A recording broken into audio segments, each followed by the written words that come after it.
Le programme Renaissance Acte 2, un projet largement évoqué par le chef de l'État le 2 avril dernier. Réaction des syndicats de l'éducation et de la santé, c'est dans ce journal.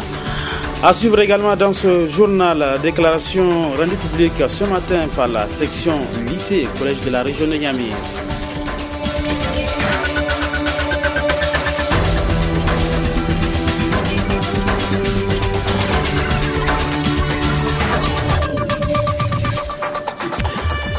Mesdames, Messieurs, bonsoir et bienvenue sur cette nouvelle édition d'information sur la télévision Labari. Les secteurs sociaux de base, entre autres secteurs, ont connu des réalisations faites au premier mandat du président de la République. C'est ce qui est ressorti dans son message livré le jour de son investiture pour un second mandat à la magistrature suprême de notre pays. Des réalisations qui ont fait réagir les syndicats en charge de l'éducation. Le reportage est signé Ousmane Sidikou. Aussitôt investi pour un second mandat à la tête du pays, dans un message adressé à la face du monde, le président réélu a fait cas des réalisations faites dans son premier mandat à travers les différents secteurs. Celui de l'éducation aura connu des réalisations sans précédent. En 5 ans, nous avons réalisé 10 fois plus de classes par an que pendant la période 2000-2010. Un nombre important d'enseignants a été recruté pendant le quinquennat. Un effort particulier a été fait pour la formation sociale et technique. Le taux des enfants orientés vers les sous-secteurs est passé de 8% en 2010 à 25% en 2016. Par ailleurs, on note la création de 4 nouvelles universités dans le pays. Appréciés à sa juste valeur, les syndicats en charge du domaine relativisent. Aujourd'hui, on a constaté qu'au lieu que ce recrutement concerne véritablement les enseignants qui sont sur le terrain, c'est un recrutement qui est en tout cas organisé en faveur des alliés politiques, en faveur ou alors pour faire des récompenses politiques.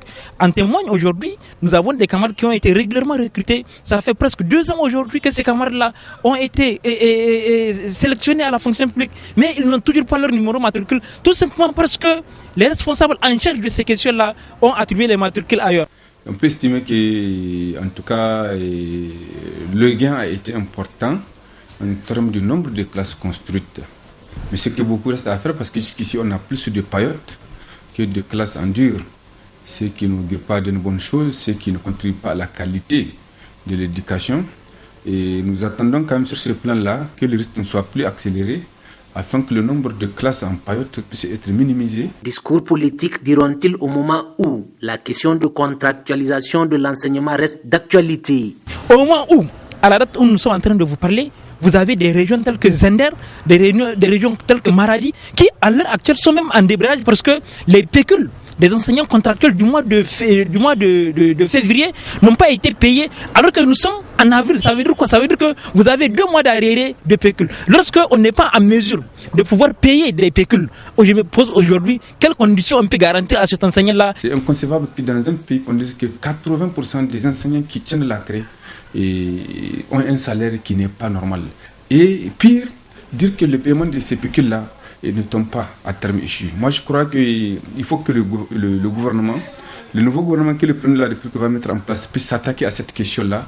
Et sinon, les syndicats que nous sommes quand même allons continuer à faire pression pour que le problème du paiement des pécules des contractuels puisse être réglé à temps.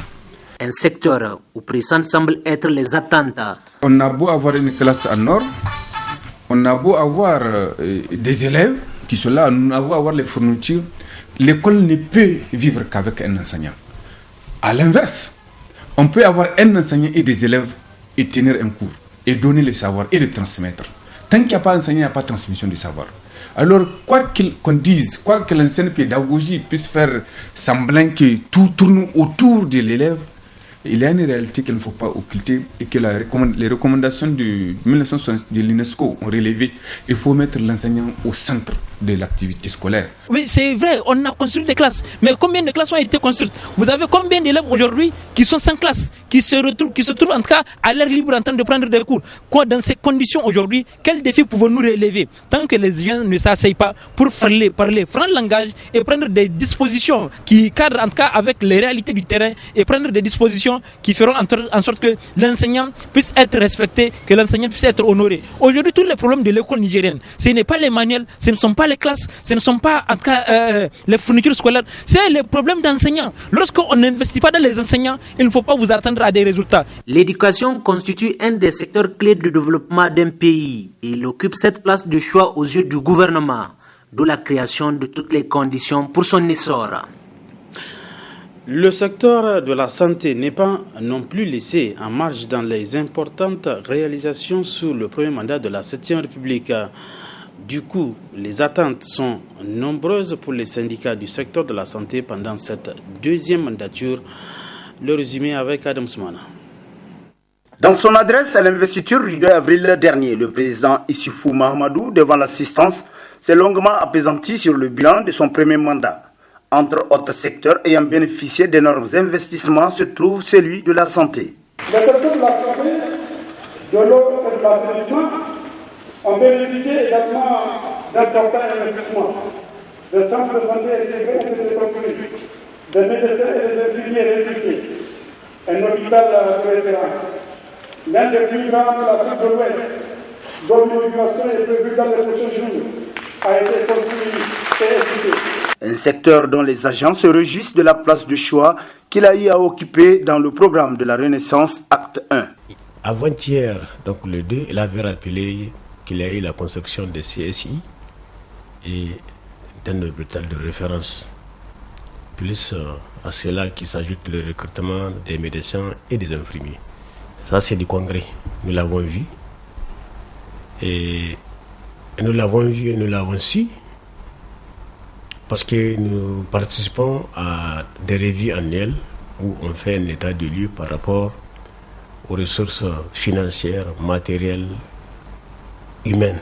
Cependant, pour le syndicat unique de la santé et de l'action sociale, au cours de ce nouveau mandat du président de la République, beaucoup d'accent doit être mis sur la formation et la lutte contre la corruption dans le secteur de la santé. Dans le secteur de la santé, il y a plusieurs types de corruption.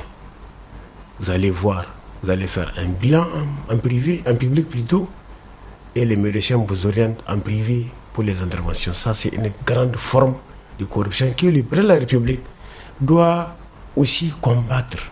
Parce que tant qu'il n'y a pas ce combat, je vous assure que l'accès aux services de santé serait très difficile. Les agents de santé qui sont affectés ne vont pas aller répondre aux services parce que, d'autre part, ils ont une autre couverture, tant politique que autre. Si tout ce combat ne se fait pas, l'accès des services de santé serait très, très, très difficile. Voilà pour ce qui est de la santé. Et la construction des CSI et la construction d'un hôpital de référence, c'est bon. Et moi, je me suis dit, il va falloir aller dans le sens où que chaque région ait d'abord son école de santé publique.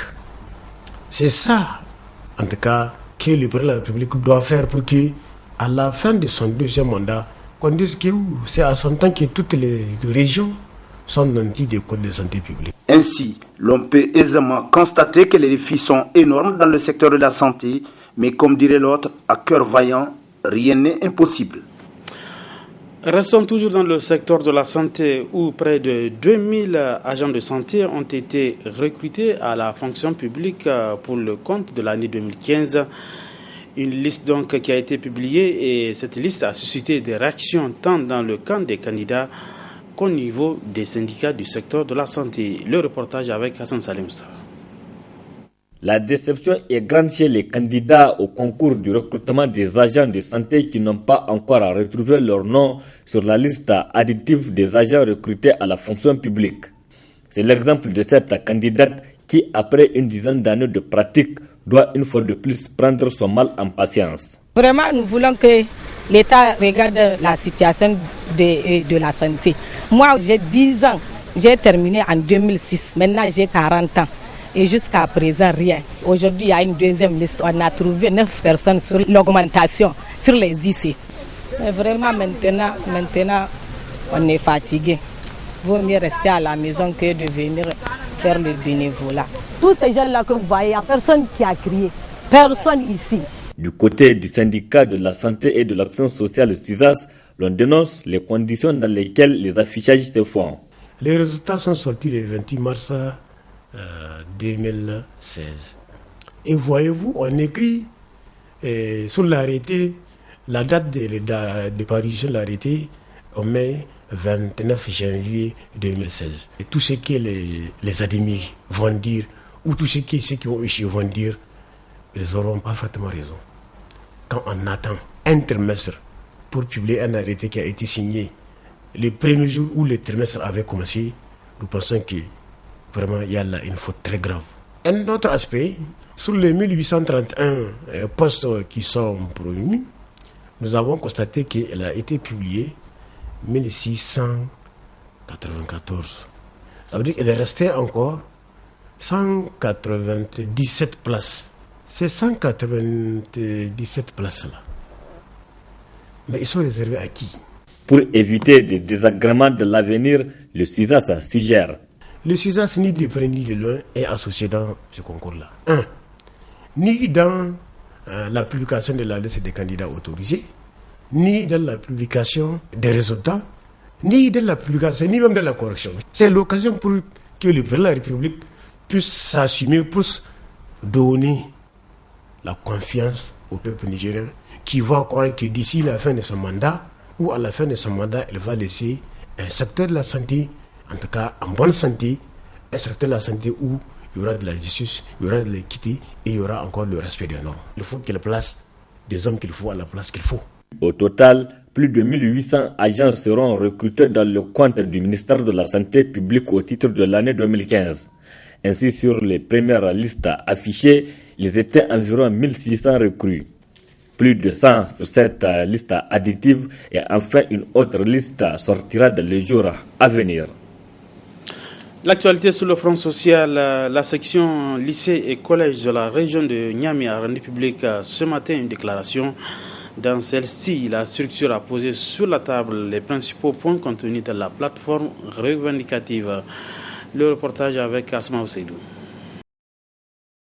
C'est une plate revendicative de 25 points que la section lycée et collège de Niamey a élaborée et déposée sur la table des autorités en charge de l'éducation.